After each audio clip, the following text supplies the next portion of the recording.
Welcome back, my artist friends. This week, we're going to dive into some internet aesthetics, stuff that's kind of spawned and developed during the internet age. And hey, sorry I haven't been around. Things have been a little weird in the AI world, and it's I don't know. I just I didn't feel there was enough for me to talk about that was going on. But I'm back at it. I got 3 videos right now that I'm going to do back to back. Hey, we'll just wait until those companies catch up with it. Those AI companies catch up with us. All right, let's get into it. Oh, you guys have been working out since I've been gone. All right. Oh, gee, flipping all over. There we go. All right, let's get into this. Okay, so first internet aesthetic I want to talk about and throw into MIDJOURNEY is Creepypasta. Creepypasta. So, little history on Creepypasta. Creepypasta was... So it's a play on words after this other internet thing. I don't know what I would call it. Internet terminology was copypasta, and these were little bricks, little blocks of text that were designed to kind of trigger people, but they would copy and paste them into their own profiles and stuff on Facebook or MySpace or whatever, Friendster. Anyway, so Creepypasta was a play on words there, had nothing to do with it. So Creepypasta is horror fictional writing that showed up online. And it's a genre of horror that originated on the internet, usually short stories. And it was designed to unnerve and to frighten its readers. One of the most famous, I would say the most famous creepypasta would be Slender Man. That is, and then there was Jeff the Killer, and it's kind of internet-inspired folklore. So I used that as a aesthetic in MIDJOURNEY. Let's see what it did. So here's a woman. I mean, come on, that could be some scary nightmare fuel right there. Nightmare fuel. There's a term to throw in. All right. And here's a man. Look at that. It looks like his mouth's all stitched up, and he's got some kind of weird deformality or mask on, the hoodie, and very cool and very low contrast. So, seeing what's going on in there is makes it even more mysterious. A motorcycle. Look at that. That's got there's a narrative behind that. And I think that's kind of the thing with this whole creepypasta is there's got to be a narrative behind it. And it's a spooky one, and it doesn't turn out well. Again, oh my God. Look at the color. Monotone red, but with volumetrics. The fog is obviously illuminated with this red light. There's something so paranormal and... That's supernatural, paranormal, urban legends, unexplained phenomenon. That's all in this, and I guess UFO type stuff could be in there, and maybe that's what's happening in this image. The tree. This gives great Sleepy Hollow vibes. Obviously, that had a tree that was very important, and this has one. I'm not liking the smaller cellular pattern in these. Branches. They look a little cobwebby. And we've dealt with that in MIDJOURNEY where there gets to be like this patterning that isn't refined. And I did upscale this, so it should. I wonder if it's a different upscale on the website than it is on Discord. I work in Discord because I need those preferred list sets to put together these, but trying to think. No, I don't know. Anyway, there's a tree, a house. Look at that. it's mundane, which kind of gives it a creepy vibe to it. It's like, don't really know what time of day it is. It's just super overcast. This could be anywhere in Vermont too. There's very much there's a gray feel to it. It's not fall, but there is a little bit of color in the leaves. It's just indistinguishable in a way.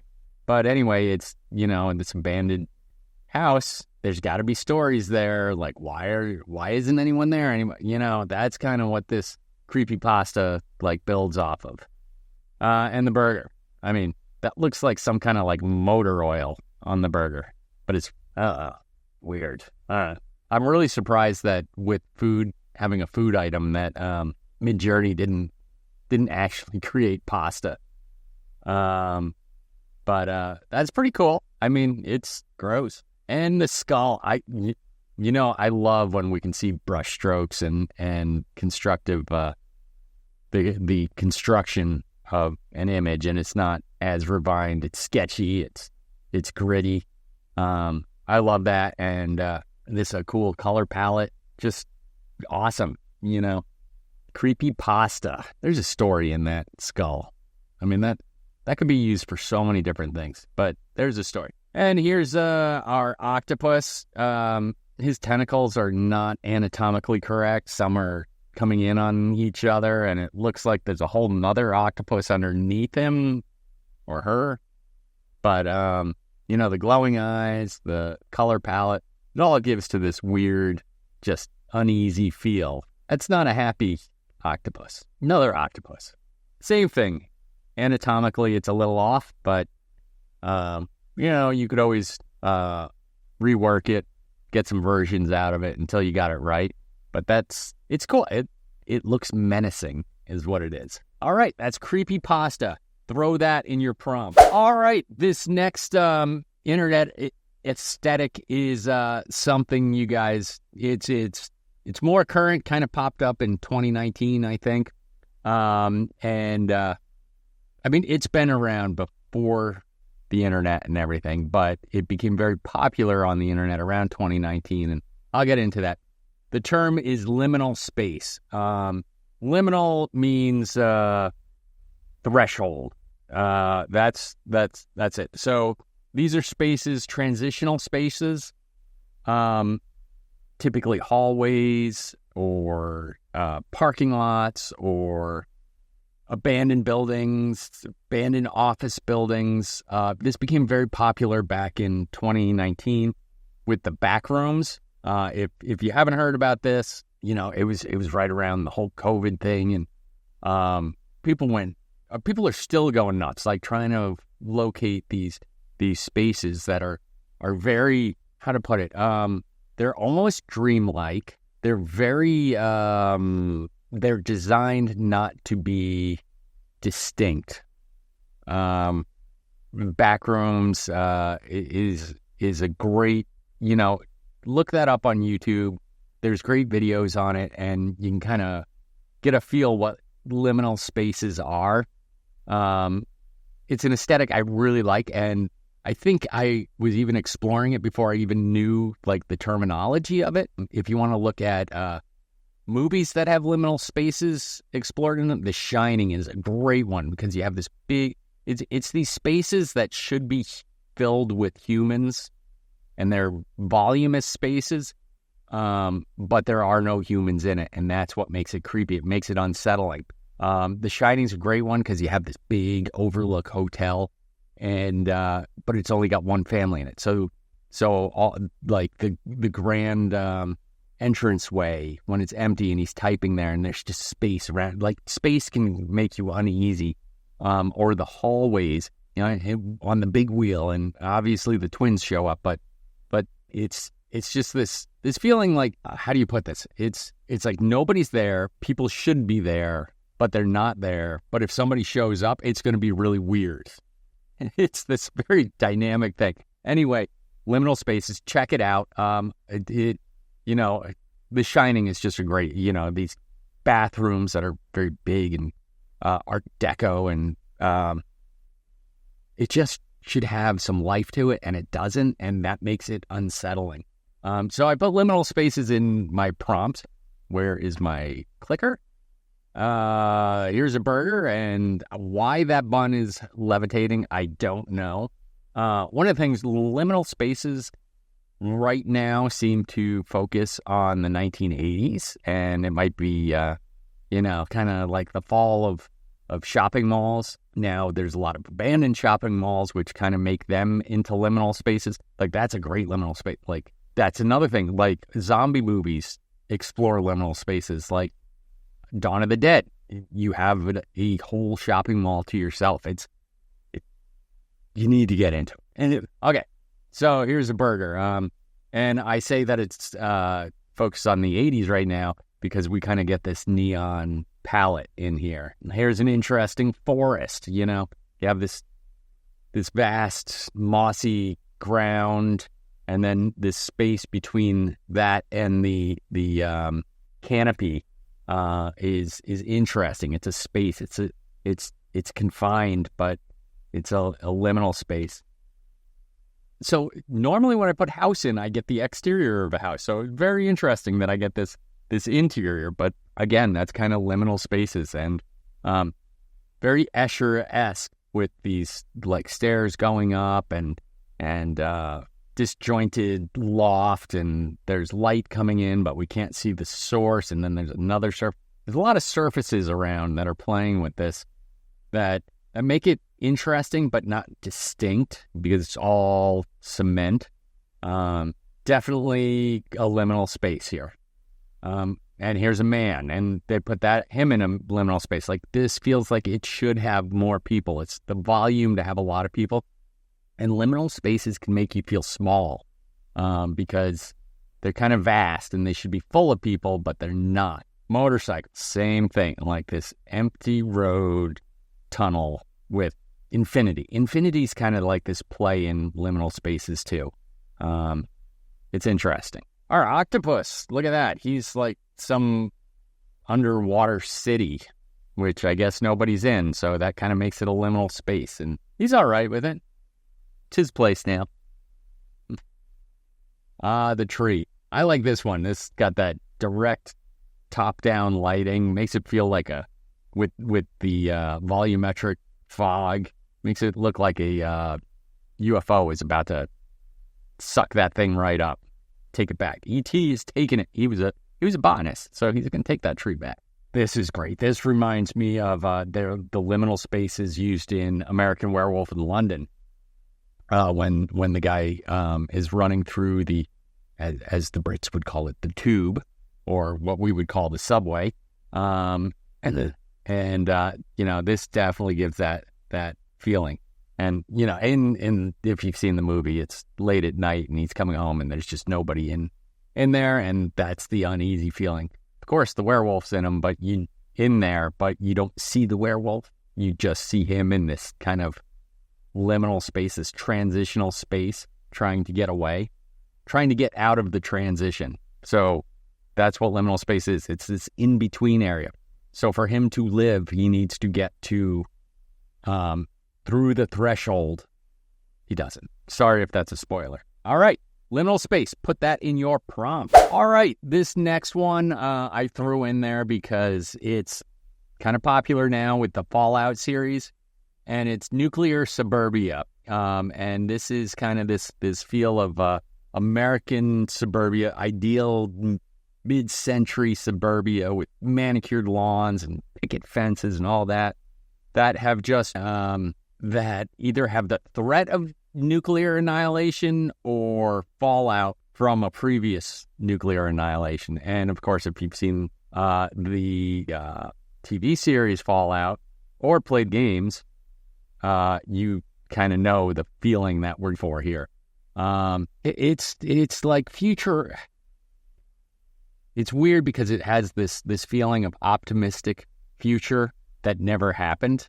That's kind of the nuclear suburbia, and it's just encapsulated. It's the time capsule. It's cut off. I am not sure if the game created the nuclear suburbia aesthetic, or the nuclear suburbia was kind of taken over by Fallout. Either way, it's a great aesthetic. You should give it a... Here we go. Here's the cheeseburger. I mean, this kind of combines a gigantic cheeseburger, yes, which is weird, a diner, and this diner can almost be a liminal space. Go back to the other. A lot of these are intertwining. So pretty cool. Definitely an interesting look, and it's familiar, yet unrecognizable in a way, especially with the text not being clear, and just, it's interesting. Here is a forest. Interesting, because this would be post-nuclear waste, almost a Chernobyl type effect, where the planet is taking back this destroyed, I don't know if I would call it a utopia, but communal living, apartment buildings and things, and there are no people there, and it's fallen into disregard. So trees and grass and everything is gonna bring that back. It's gonna take it back to the earth. Now this one is a house. This one doesn't have a nuclear threat to it. It's still warm and inviting inside, and a mid-century ranch house. The only is everything's dead out. Like, that's what's unsettling about this. We have overgrown, not only just overgrown, but overgrown and dead lawn and bushes and stuff and tree. Well, the trees are still going, but it's kind of strange. You got the TV antenna. Don't see many of those. But it's interesting. It's just a house that it's still being lived in, but it's not being maintained, I guess. Which you can see this around. There's a woman, walking down the train tracks. Again, train tracks in disrepair. You can see it looks like wrecked cars or feelings of neglect around these different things. And that sunset is a little otherworldly, not quite right. The coloring's off. There could be some fallout in the air. Motorcycle. Now that's cool. A very Mad Max-esque. And just so we know, Mad Max ended when Mel Gibson stopped his involvement. All the new ones are junk. Don't go see them. They've just become theatrical, where the old one, Road Warrior, Mad Max especially, they were gritty. You get into Thunderdome, and that was theatrical, but it was theatrical in the sense that they were rebuilding the previous cities, like that combined. Now we're not loners and tribes. Now we're kind of coming together into more unified town, and that's what Thunderdome was. But you get into Road Warrior and Mad Max, and those, I'm really getting sidetracked here, sorry, but they were gritty, and it's kind of weird because you got these tribes that are, when I look at Road Warrior, and you're like, wow, Rob, you got Humongous with the hockey mask and the Mohawks, and just, isn't that theatrical? And it's funny because I look at those, and I always felt those were more primitive aesthetics, like what we would, it was kind of a reimagining of Native Americans when came, rather than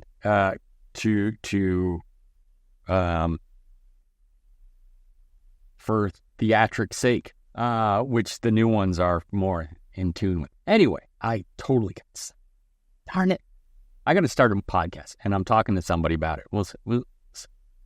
Here's a motorcycle. Pretty cool design. I like it. And here is our gigantic nuclear octopus. Looks like he's attacking a fish market. He's not going to be on the menu tonight. Nope. No sirree. Interesting that they made it a Japanese market.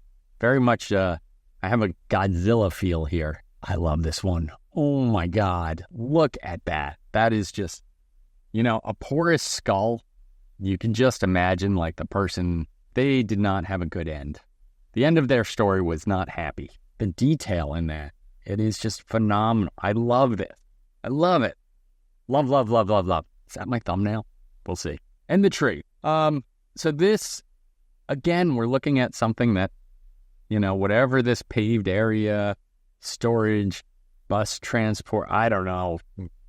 Looks like a place where they, like, transit area, where they would bring 18-wheelers in and transport them in, or transition them to other drivers and move along.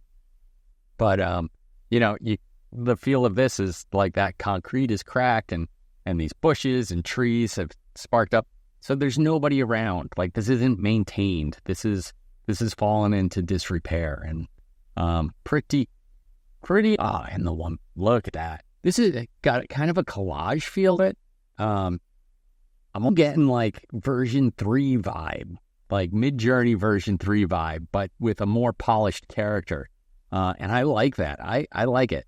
They're, you have all these telephone poles. It's like the promise of the future, and we're all going to be interconnected, and we got railroad tracks and this, that, and everything. But then you look at the ground, and it's overgrown. There's just deterioration, and the monotone yellow, that gives you the feel that like the atmosphere is gone. There's definitely, and she's not happy. She's not a happy person. She's also kind of given a vibe of a mid-century stereotypical, yes. But there is a modern touch also. These little stuff, it's like, why do you need all these radio shots? Like, it feel kind of military, but there's a lot going on there. It's interesting. I like it. I like it a lot. All right, there we go. Nuclear Suburbia.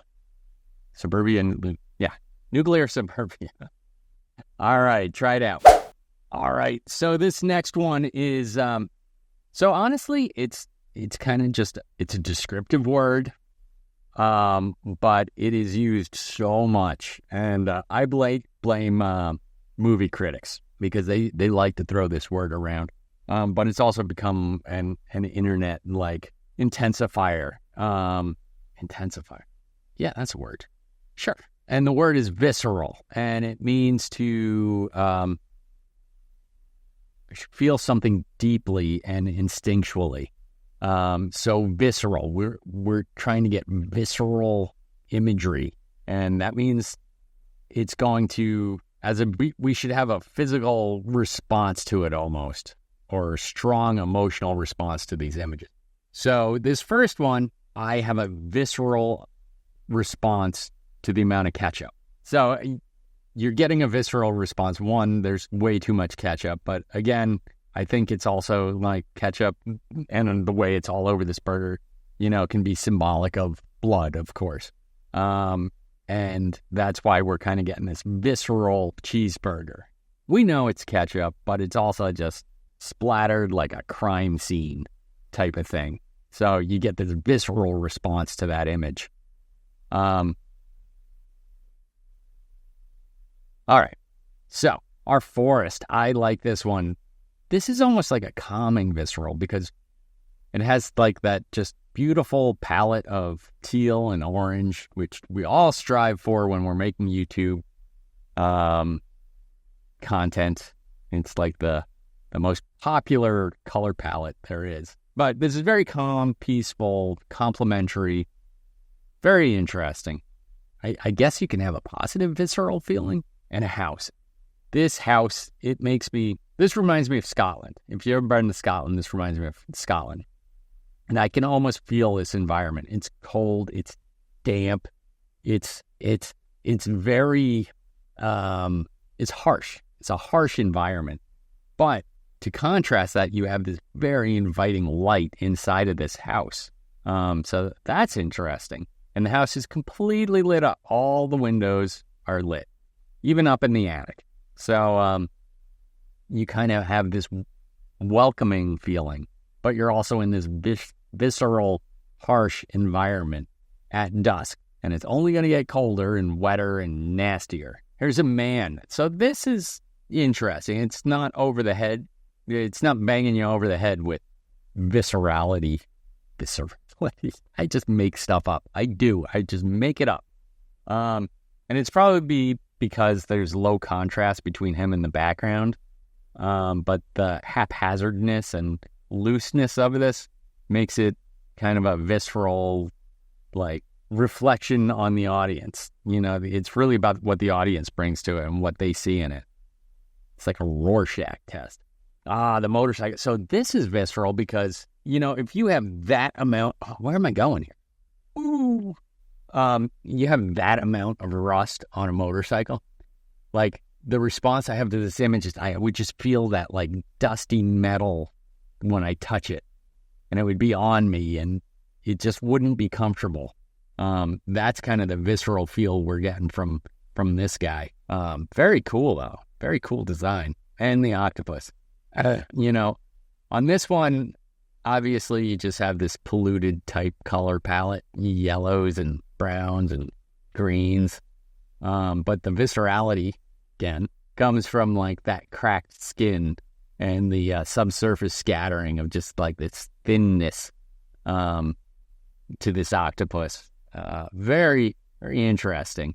Very, I don't know. I don't know if it's me just bringing it, but it's like, that's disturbing. The skull.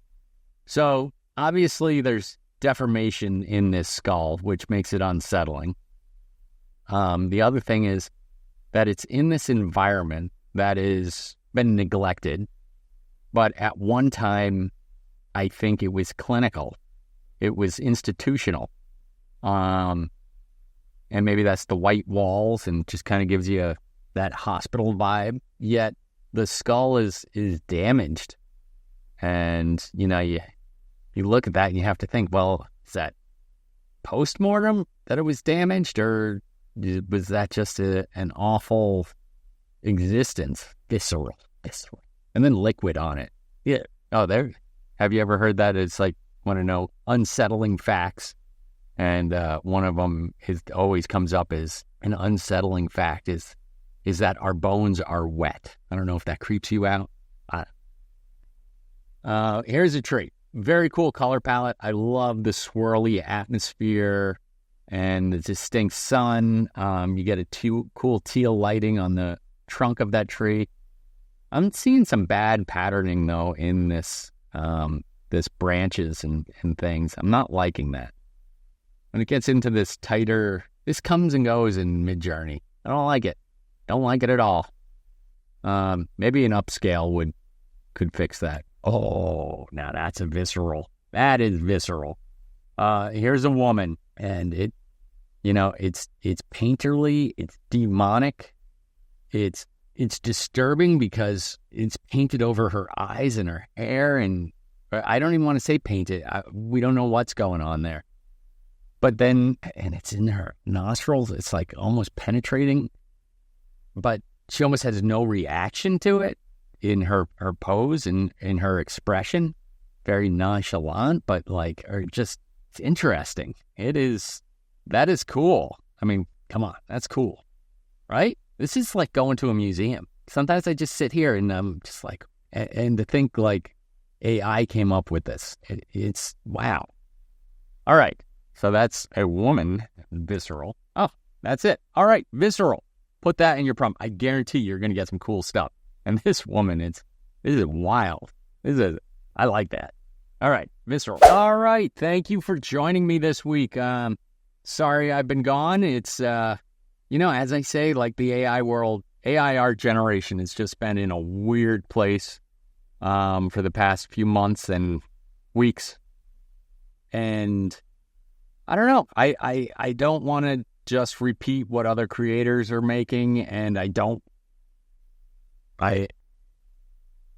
feel like there's got to be a reason for me to be on here and say something. And I think we've been exploring these different ways to capture styles with style reference and character reference and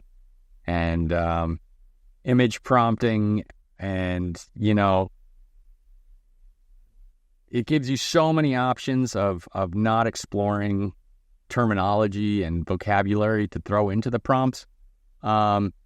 But I think the happy medium is going to be between finding a place with the art education on one side and the inspiration on the other, and mashing those together and getting it. Anyway, let me know what you thought. Put some comments down below. Like the video. Subscribe to the channel. Dude, I can't believe... Keep buying the merch. I love it. Thank you so much for those who've made the purchases. It's it's crazy. I love it. Get that slap on the back sweatshirt. All right. And remember, I got 3 more videos coming that I already got. I'm going to hit record right after this. Going to move right on to them. So get ready. And until the next one,